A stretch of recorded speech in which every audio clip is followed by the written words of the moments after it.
But a ravenous bird is one that is just obsessed in ripping apart the meat. And likewise, some guy who's ravished with a strange woman becomes ravenous, and he can't rest until he's committed sin, carried out sin with a woman that is not his wife. But man's physical desires should be directed towards the wife that God's given to him, and hers to him as well.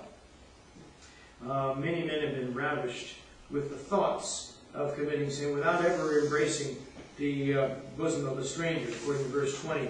Christ spoke about him that lusteth after a woman hath committed adultery with her already in his heart.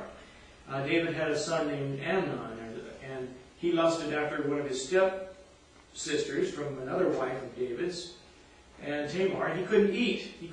He was unhappy until he conquered this stepsister and took advantage of her in the bedroom.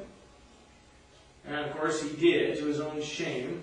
And of course her natural brother, her full-fledged brother, took revenge and slew his stepbrother Amnon because of him having abused his sister that way. It's just a big mess. One sin, one evil grew and snowballed into another. Now, verse 21, for the ways of man are before the eyes of the Lord, and he pondereth all his goings. That is, he, the Lord, pondereth all his, man's, goings. God sees everything you do. He knows everything you're up to. He knows everything you've ever done in your life. He understands every thought that's ever come into your mind. He's heard every word you've ever spoken. He's listened to everything you've ever listened to. He knows exactly what's gone into your mind, in your heart, in your soul. Everything that your mind and your spirit have fed on, God's aware of it.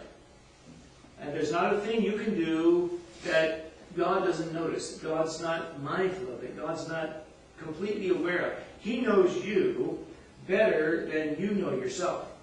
This is an amazing thing. Now, there are skeptics who don't like that idea. They say the idea of a God who sees all, knows all, and understands all is like being under surveillance all 24 hours a day. Well, are you telling me then that we shouldn't have security cameras in some places? Because that's not fair that a guy would sneak up to the bank in the middle of the night and be caught on tape. Be caught on tape. We shouldn't do that. Are you telling me that we don't need a watchful eye in some places where there aren't always people alert or police officers able to keep an eye out? Now, men will abuse that kind of power. Men will abuse that kind of authority. But you don't take the divine God of the universe and ascribe to him the same kind of suspicious motives that a man would have. Now, a man, if he had access to the computer and to the network of spy cameras, he could abuse that power. And many have. In communist countries, in Marxist countries, Cuba, and all over Havana, Cuba, there's a camera on every corner, every intersection. There are cameras monitoring everything that people do all over the city. London, it's growing and growing all the time. They've got more security cameras all over the streets of London all the time. The numbers of these cameras are growing. Well, it's like going to a shopping mall. And they have security cameras that cover almost every square inch of a big, major shopping mall. We used to have a woman that worked in the security department at a local big shopping mall here.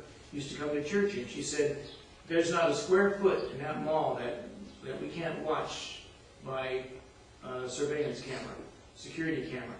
And back in their office, they had a whole bank of monitors and the ability to maneuver them. And whether it's the parking lot, whether it's in the mall, dressing rooms, you name it, there wasn't a place in that mall they couldn't observe and watch people's behavior. Now, men will abuse that power, but to just say, well, I don't like the idea of God seeing all. You know why? You know why you don't like it? Because you've got something you want to get away with. And you don't want God seeing you. If the police were to pull me over and say, we need to look in your trunk, we're looking for a certain suspect of this description in this area, they set up a checkpoint and we want to look in your trunk, fine, look in my trunk, I've got nothing to hide. And you see when they set up these roadblocks to catch people without their license or without insurance, and you see it up ahead and you see a few cars that are trying to get out of line because they don't want to get caught. The police say, no, they go chase that guy down. That guy's got something to hide. But he said in verse 21, the ways of man are before the eyes of the Lord, and he pondereth all his goings. That is a fundamental truth about God. God sees everything you do. You cannot commit sin and get away with it that God does not notice. Verses 22 and 23, his own iniquities shall take the wicked himself, and he shall be holden with the cords of his sins. He shall die without instruction, and in the greatness of his folly he shall go astray. If you were to take a string and tie it around, or put one string around these two fingers, you might be able, with force, to snap the string. But if you were to take that same thread and wind it around 50 times, 60 times, 70 times, after a while it's too much, and you can no longer break it. It's now binding you. This is the way sin is. One little sin leads to another sin that's a little bit bigger. And that one doesn't satisfy you. It leads to another sin. And that one doesn't satisfy. It leads to another sin.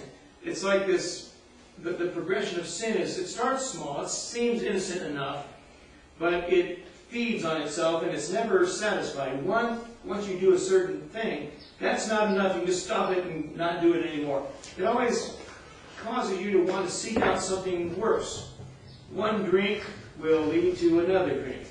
That'll lead to a six-pack. That'll lead to several bottles of wine. That'll lead to any other measure of liquor you want to take or drink. People in cancer centers on iron lungs and gasping for oxygen, they never thought that one cigarette was going to put them in that position. But one leads to another.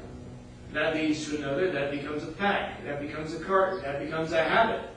And breaking it becomes almost impossible for a lot of people.